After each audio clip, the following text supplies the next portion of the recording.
大家好，我係 CX2717，今日想講述一單事件，單發生喺朝早返學嘅時候嘅情景。唔講咁多廢話，影片開始。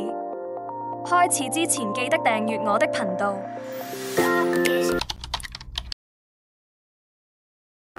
同一如以往一樣，自從小弟升咗上中學之後，每日返放學通常都係搭424，因為呢條係唯一一條內我學校同埋我屋企嘅路線，而 X42P 只係朝早開3班車，所以通常我都係見車就上，因為都接到我學校。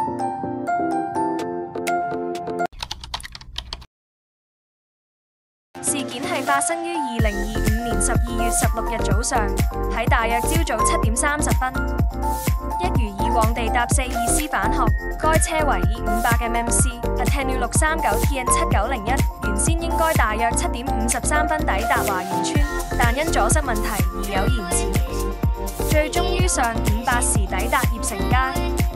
但這時候噩夢才開始，喺車上面除咗我之外，亦都有60%嘅乘客係學生。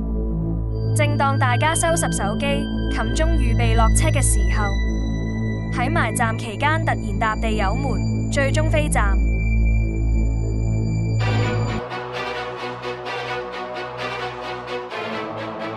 巴士飛站後，我哋成班學生都驚慌失措，最終喺華園村嘅下一站一筆架山花園下車。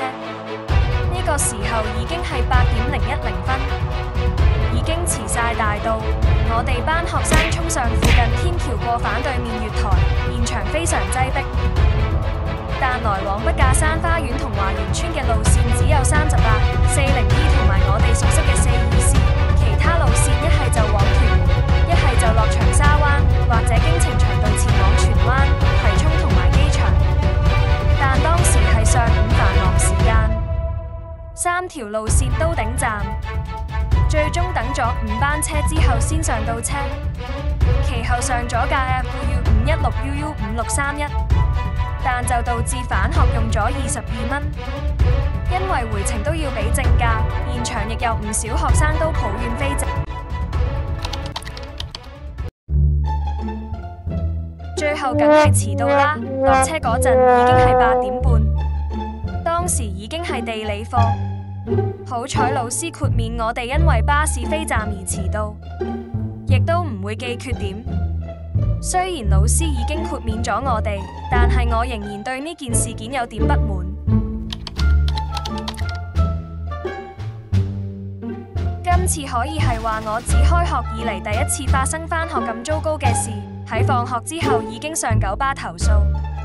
我再一次澄清，當時我哋係有案中，但司機依然飛站，令到我哋遲到。之後當日晚上就開始開工整影片，講述此事件。